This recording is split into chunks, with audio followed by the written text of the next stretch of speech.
chake chapita kima cha majirani. Yeye hutafuta sufu hata kitani. Hufanya kazi kwa moyo hata iwe ya sulubu. Kwa mapato yake yeye hupanda mizabibu. Huyu ni yule mwanamke ni mwake mwake. Mwanamke mwake mwake anaijua na kazi yake. Mwanamke mwake mwake utampenda hata usitake. Mwanamke mwake mwake anaijua na kazi yake. Mwanamke mwake mwake utampenda hata usitake. Bila shaka unatazama kipindi cha Mwanamke Mwake Mwake, na hii leo hususan tuko katika maeneo ya Kahawa Sukari na tunazungumza na mwandishi wa kitabu cha Kigogo, Bi Pauline Keya, ambaye kazi yake bila shaka imegusa vijana wengi ama maisha ya vijana wengi, na hii leo tunazungumza naye. Basi kaa nami kwa uhondo kamili. Mwanamke mwake mwake utampenda hata usitake. Bi Pauline Keya ni nani? Bi Pauline Keya ni mwalimu wa walimu kwa miaka mingi sasa. Kwa hivyo ni mwalimu kwanza kimsingi. Nimefunza kwanza kabisa shule ya vijana wavulana ya Machakos. Anasema Machakos School. Iko jijini Machakos.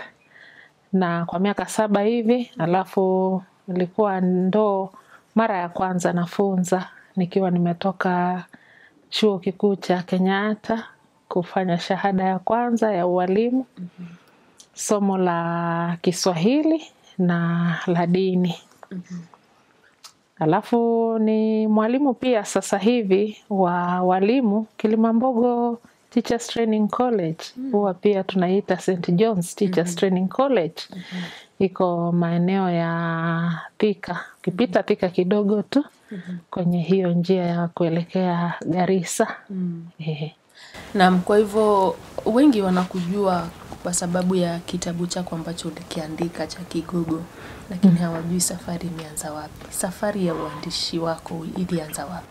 Safari ya uandishi ilianza nyuma kidogo. Na kabla ya Kigogo hiki nilikuwa nimeandika na vitabu vinginevyo. Na kitabu changu cha kwanza kilichapishwa mwaka wa 2009. Kinaitwa Vituko vya Sungura. Kiko katika hivi vingi unavyoviona hapa. Kipo pia. Na nilianza safari hii kwa kujihusisha tu na mambo ya uandishi na waandishi. Ukitaka kuwa mwalimu unajihusisha na mambo ya walimu. Ukitaka kuwa mvuvi unajihusisha na tembea na wavuvi. Hatimaye watakupeleka mtoni ama baharini na utajikuta huko humo. Kwa hivyo nilikuwa wakati mwingine naalikwa kule KICD kwenda kuteua vitabu ambavyo vimeandikwa na waandishi wengine viingie kwenye mfumo. Na hapo nikakutana na wengine ambao walikuwa ni waandishi, wakaniambia unaweza kujaribu kama unaweza kuandika ili na vyako vije kuwa viangaliwe pia viteuliwe. Na safari ikaanza hapo. Na tangu hapo sijaangalia nyuma, ndio nikachapishiwa kitabu changu cha kwanza na Oxford University Press. Na kuanzia hapo basi nimeandika kwa sasa vitabu ambavyo viko sokoni ni 108 zenye umeandika, ambavyo nimeandika na viko sokoni. Sio vile ambavyo nimeandika na viko na pengine kwenye matibaa ama viko na mhariri. Nasema vile ambavyo viko sokoni na vinauzwa. Kwa hiyo nini ambacho kilikusukuma kuandika ama kuwa mwandishi? Kuna mahali ilifikia mpaka ukasema nataka niandike vitabu? Ama kwa hakika msukumo wangu haukuwa huo wa imefika mahali nataka kuandika. Ni kwamba nilikuwa tu nasema na wenzangu walimu, sema na wenzangu waandishi, wananiambia wewe Pauline unaweza kuandika. Unaelezea mambo vizuri, unasimulia hadithi vizuri. Wewe si ujaribu kuandika? Basi nikaona wacha nijaribishe tu. Na nikajaribisha na nikaona ninaweza. Kwa hivyo katika msukumo wa kuandika kwa kijumla, tuseme ni wenzangu, marafiki wenzangu, walimu wenzangu, waandishi. Na wakati huo, wakati kitabu chako cha kwanza kinachapishwa, ulijisikiaje? Yani nilipopata nakala, nilijisikia vizuri sana. Yani unasikia vizuri sana. Na nikapata mshawasha wa kuandika zaidi. Na tangu hapo sijaangalia nyuma. Yani unakipata, unataka kukaa nacho, kulala nacho, kuketi nacho, yani hutaki kukiachilia, ni kama kitoto. Na kila wakati nikipata kitabu kipya ambacho kimetoka tu kwenye matibaha, ni kama nimepata kitoto. Unasikia vizuri sana. Unasikia vizuri. Na nakupatia moyo wa kuendelea kuandika. Naam. Kwa hivyo tuzungumzie kidogo Kigogo. Wakati Kigogo ilipoteuliwa ama kitabu kilipoteuliwa kuwa riwaya, tamthilia, ilikuwaje? Ilikuwa vipi? Nilifurahi sana. Nilifurahi sana manake kilikuwa kimepelekwa na vingine vingi huko KICD, viende sasa kuwekwa kwenye mizani na viangaliwe kama vinafaa na vinastahili kusoma kwenye mfumo na kwa ajili ya utahini. Na nilipopeleka nilikuwa nasubiria tu kama wenzangu wanavyosubiria. Na nilipoambiwa basi kimekuwa ndicho cha kuteuliwa, ndicho cha kutahiniwa, nilifurahi sana. Wengine hawajasoma Kigogo. Labda kwa kiduchu tuelezee labda Kigogo inahusu nini, mambo na uongozi, labda mambo ambayo tunayaona sasa hivi Kenya yanatokea na uliandika kwa kitabu chako. Kigogo hasa inazungumzia nini? Kigogo kinazungumzia nafasi ya vijana katika uongozi na hasa vijana kuchukua hatamu za uongozi na kuhamasisha vijana wenzao waache kujizika katika vileo, katika anasa za dunia, na badala yake kuingia katika uongozi na kubadilisha mambo yanavyofanyika katika bara la Afrika kwa ujumla. Nitasoma blab yake hapa nyuma, maana yake ni muhtasari. Tamthilia ya Kigogo inamulika baadhi ya masuala yanayoibuka katika nchi zinazoendelea za bara la Afrika. Huku wakazi wa Sagamoyo wakijiandaa kuadhimisha siku ya uhuru utakao sherehekewa kwa mwezi mmoja na kujivunia maendeleo makuu, soko la chapakazi ambalo ndilo tegemeo la wengi jimboni linafungwa ghafla. Je, viongozi wamelifunga kwa nia gani? Wakazi wa Sagamoyo wanalolitegemea kujipa riziki watafanya nini?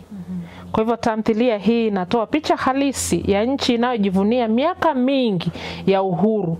Je, uhuru huo unamfaidi nani?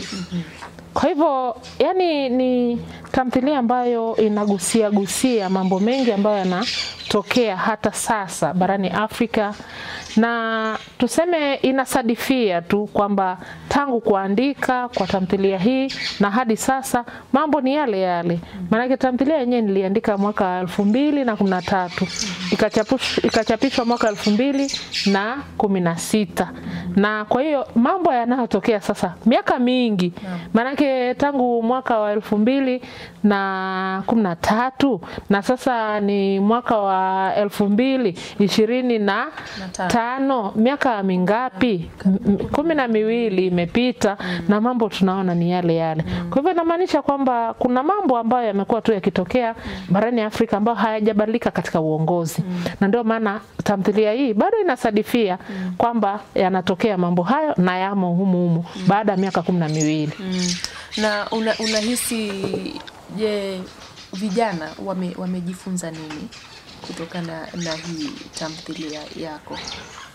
Tamthilia yenyewe inawapatia vijana mshawasha wa kutaka kuingia kwenye na kuchangia katika masuala ya uongozi wa bara lao la Afrika.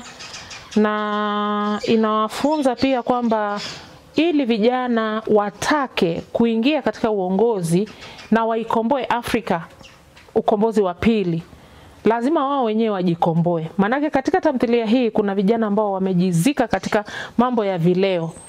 Wako kule mangweni wanakunywa kweli kweli. Vijana wenzao wakichapa kazi wakijaribu kuinua bara. Na hao vijana wale ambao wanatia bidii wanakwenda kuwatoa wenzao huko mangweni. Wanawaambia twendeni tufanye kazi badala ya kufanya nini? Ya kukaa hapa mkinywa pombe, mkijizubaisha na anasa za dunia. Yaani tamthilia hii inamwambia kijana wa kisasa kwamba ili aikomboe nchi yake, ili aikomboe Afrika, lazima ajikomboe yeye mwenyewe kutokana na anasa za kisasa ambazo zipo katika ulimwengu wa vijana. Kwa hivyo tukimalizia hii sehemu ya kwanza, ningependa labda uniambie, je, kuna changamoto zozote ambazo ulipitia wakati wa uandishi wa kitabu chako cha Kigogo na labda vitabu vile vingine? Tuseme changamoto ambazo nimezipitia ni za hapo awali. Nikiandika Kigogo tayari nilikuwa nimekomaa kiuandishi. Manake kama nilikuwa nimekaa miaka mingi, nimeandika kuanzia mwaka 2009 hadi 2013. Ilikuwa imekuwa ni miaka mingi nimeandika tayari. Na nilikuwa watoto nimelea pia, manake wanawake wana changamoto ya ulezi na yani kutafuta nafasi, mida kuandika, mida kulea, manake mambo ya kifamilia. Kwa hiyo watoto pia walikuwa wamekuwa. Kwa hivyo katika kuandika Kigogo sikuwa na muda mgumu sana, lakini kimbeleni kabla ya hapo nilikuwa huku niko na watoto wadogo, najaribu kuandika, bado niko kazini, mimi ni mwalimu. Kwa hivyo kuna changamoto za kawaida za mwanamke, manake tunasema mwanamke anakuwa na vikwazo vingi akitaka kujiendeleza kitaaluma na kivinginevyo kwa sababu ya majukumu ya ulezi ambayo mengine ni ya kibiolojia, mwanamke hawezi kuyakwepa. Na mpenzi mtazamaji, kipindi cha Mwanamke Mwake sehemu ya kwanza inakamilikia hapo. Tukirudi katika sehemu ya pili ya kipindi hiki, tutakuwa tunazungumza naye bado Bi Pauline Keya, na atatueleza jinsi kitabu cha Kigogo ama uandishi unavyosaidia kuwezesha jamii na wanawake kwa ujumla. Usiondoke hapo ulipo, tunarudi. Mwanamke mwake utampenda hata usitake. Mwanamke mwake utampenda hata usitake. Shukran mpenzi mtazamaji kwa kuendelea kutazama kipindi cha Mwanamke Mwake na runinga ya KU kwa ujumla. Tunazidi kunena naye Bi Pauline Keya. Mpenzi mtazamaji, kumbuka vile vile kutufuatilia katika mitandao yetu ya kijamii, Facebook, X na YouTube @KUTV Kenya. Ukipenda pia nifikie nami @Caroline Kimwele katika mitandao yote ya kijamii. Karibu tena. Mwanamke mwake utampenda hata usitake. Kwa hivyo tukiendelea na mazungumzo kuhusiana na uandishi, tuzamie jinsi uandishi umewezesha wanawake na labda jamii kwa ujumla. Na ningependa kuuliza labda kama wewe kama mwandishi, mchango wako kwa jamii umeonekana vipi? Mimi kama mwandishi, mchango wangu katika jamii umeonekana kwa namna ya kuhamasisha. Na kisiasa kwa mfano, nimehamasisha kupitia hasa kwa tamthilia ya Kigogo. Kuna wanafunzi wengi ambao walisoma kitabu hiki, maana kilisoma kwa miaka kama hata 4-5 hivi. Kwa hivyo ni wanafunzi wengi sana ambao sasa wameanza kuwa watu wazima na wanakirejelea kila wakati. Kwa hivyo naona kiliwahamasisha Kigogo chenyewe na ndio maana wanakirejelea wanapozungumzia mambo ya kisiasa. Kwa hivyo mchango wangu pamoja na kuhamasisha na kufunza, lakini nimeandika vitabu vingi, sio Kigogo peke yake, na hivyo vitabu vina mafunzo, hasa vya hadithi vina mafunzo ya uadilifu, ya kiuadilifu, kufunza uadilifu, kukemea ufisadi, kukemea ubinafsi na kuhimiza watu wawe na umoja, upendo katika jamii. Na wanafunzi wanasoma kwenye hadithi, hata hadithi za wanyama wanakuta kwamba kuna maadili hayo, kwa hivyo wanapata funzo. Anaposoma hadithi mwanafunzi, ifikiapo mwisho wa hadithi hiyo anapata funzo.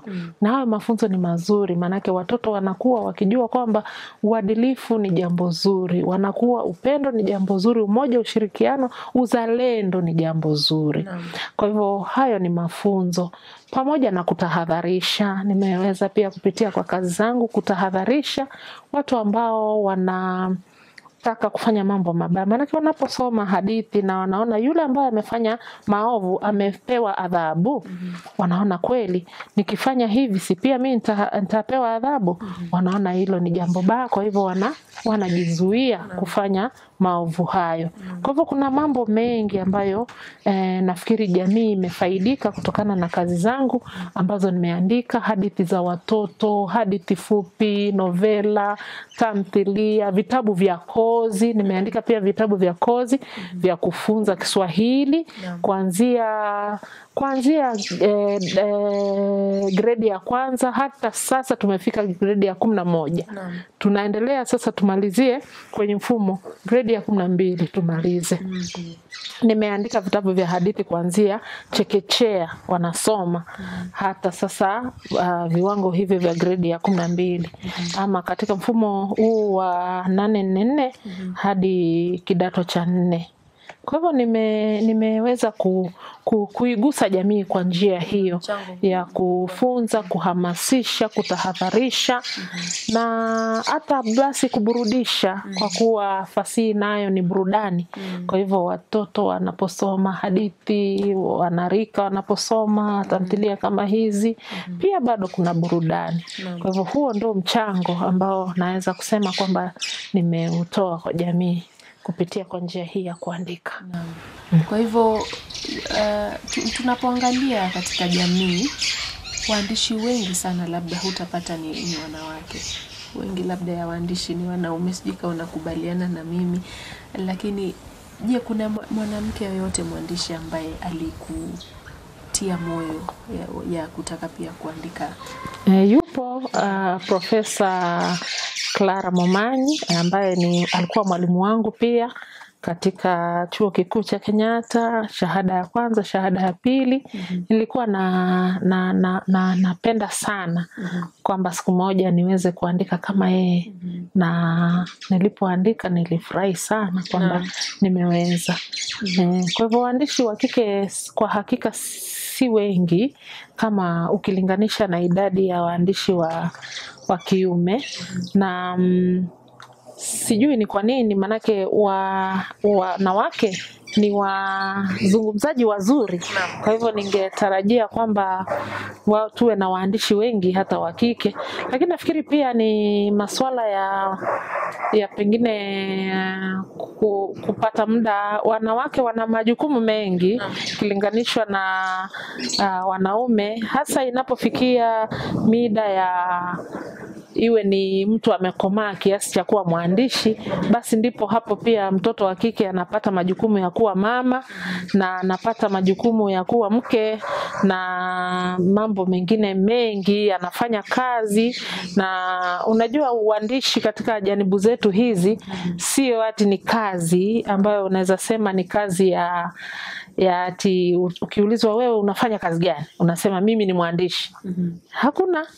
Yaani mwandishi unakuwa mwandishi lakini wewe ni mwalimu kwanza, alafu mwandishi. Mwanahabari kama wewe, alafu tena mwandishi. Kwa hivyo sasa lazima utafute kazi kwanza ya kukupatia mkate wa kila siku. Alafu sasa huu uandishi unaanza ni kama ambaye ni kazi ya hapa kando. Kwa hivyo unaamini kuwa uandishi inafaa kuwa kazi yako? Mimi ninaamini hivyo. Naamini kwamba uandishi inafaa kuwa kazi hasa. Na inafaa hata vyuo viwe na kozi ya uandishi. Maana hakuna kozi ya uandishi katika vyuo vyetu.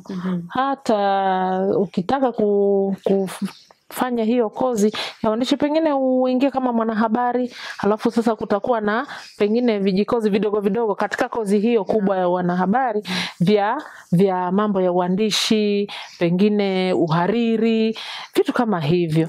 Lakini kozi ambayo imejisimamia kama hii ni kozi ya uandishi, shahada hii upewe ya uandishi, haipo katika janibu zetu hizi, na hilo ni pengo kubwa. Maana waandishi wanaoibukia wangepewa fursa kama hiyo. Watu wanaamini kwamba uandishi ni talanta. Ni sawa, hatukatai, ipo talanta.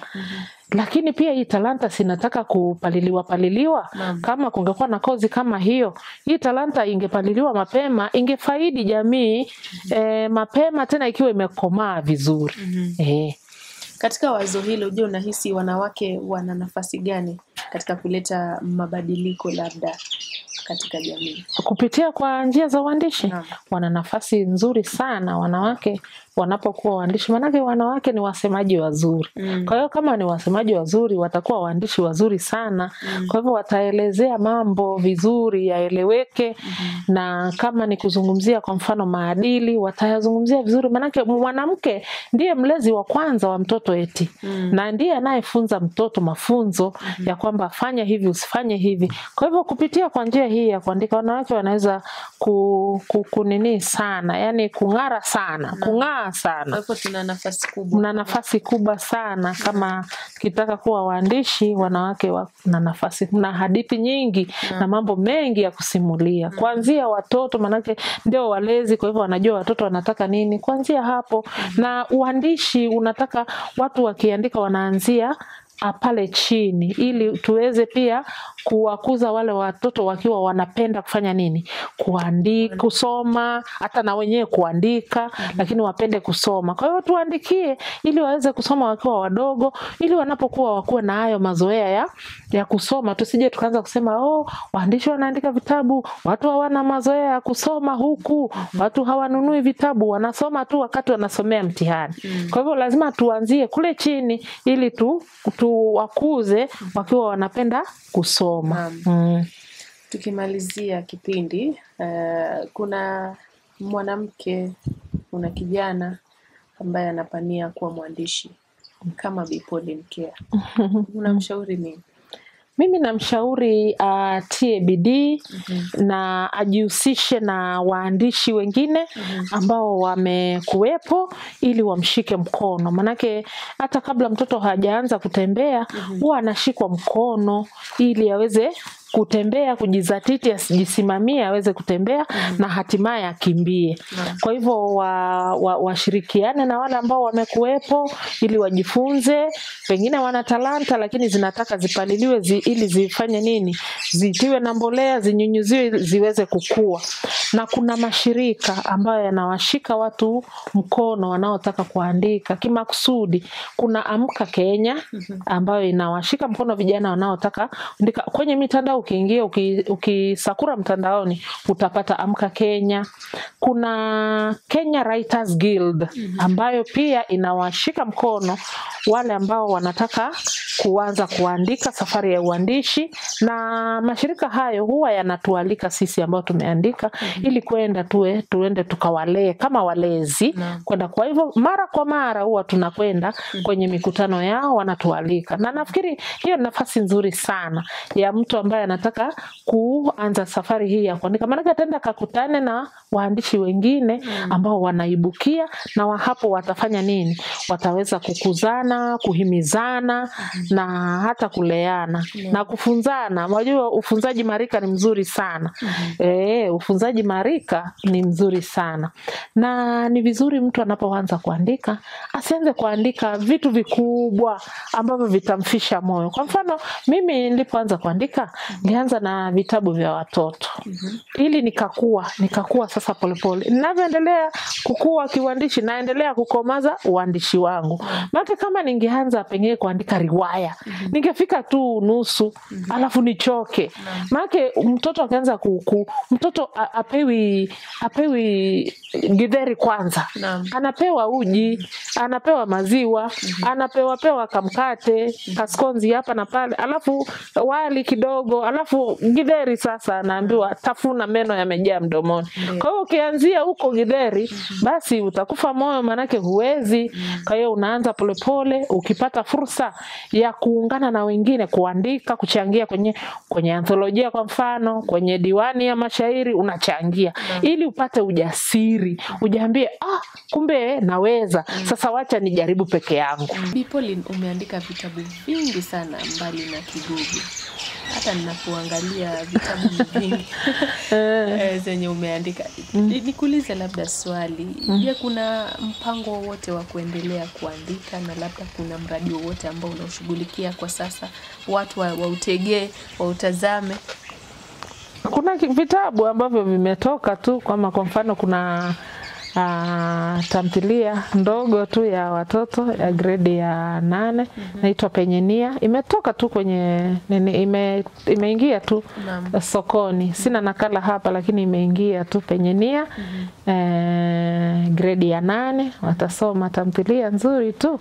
Inahusu tatizo la kansa na namna ambavyo jamii inafaa kushirikiana gonjwa hilo linapomkumba mmoja wao. Na ipo sokoni sasa tayari, na miradi ni mingi. Kama sasa hivi tunaandikia grade ya 11 vitabu vya kozi, na tunaandika mchezo mwingine wa kuigiza, bado nauandika. Yaani kuna miradi mingi, naandika hadithi za watoto, bado naandika. Miradi ni mingi ipo. Tuzungumzie kidogo kuhusiana na kazi yako na Profesa PLO. Profesa PLO Lumumba ametafsiri Kigogo, akakiita The Leader kama unavyoona. Akakiita The Leader. Na tunaandika tamthilia pamoja kwa sasa hivi ambayo natakwambia inaitwaje, lakini nitamthilia itakuwa nzuri tu, tutakupatia nakala tegee. Tunaandika tamthilia pamoja kuhusu uongozi wa Afrika. Asante. Labda ushauri sasa kwa jumla kwa jamii kuhusu mambo ya kuandika, chochote unachotaka kuzungumzia kuhusu uandishi, kuhusu maisha. Pengine sasa itakuwa ni kuhusu siasa na vijana. Kwa sababu kupitia kwenye Kigogo wamehusisha kazi yangu sana na mambo ya siasa. Mimi ningetoa wito kwa vijana ambao wanataka kuingia katika masuala ya uongozi, kwenda barabarani na kutupa mawe haisaidii. Vijana kwanza wajikomboe wao wenyewe kwa kujitambua na kujitoa kwenye anasa, alafu wanapoingia katika siasa za kutaka kujenga na kubadilisha nchi yao, waingie wakiwa wana akili razini, akili safi.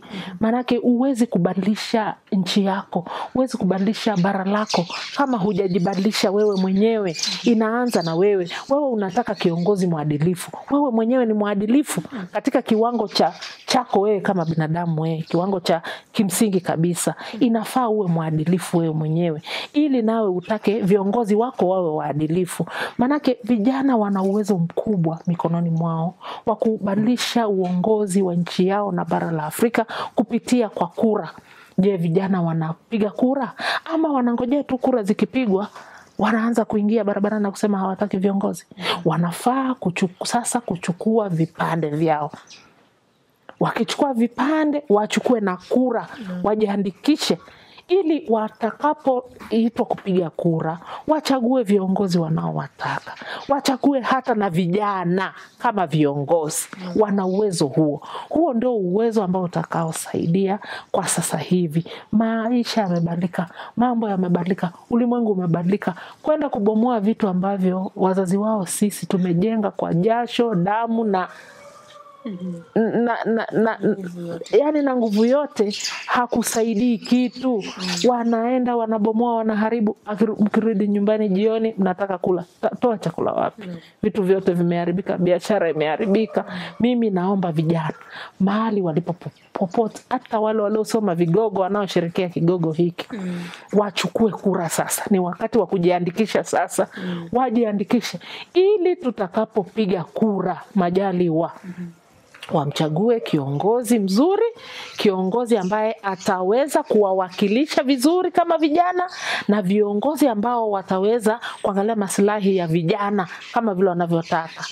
Ili wakati wa kulalamika wasiseme hawakuchagua, wawe ni wao wenyewe waliochagua. Kwa hivyo kama ni kujilaumu, wajilaumu wenyewe.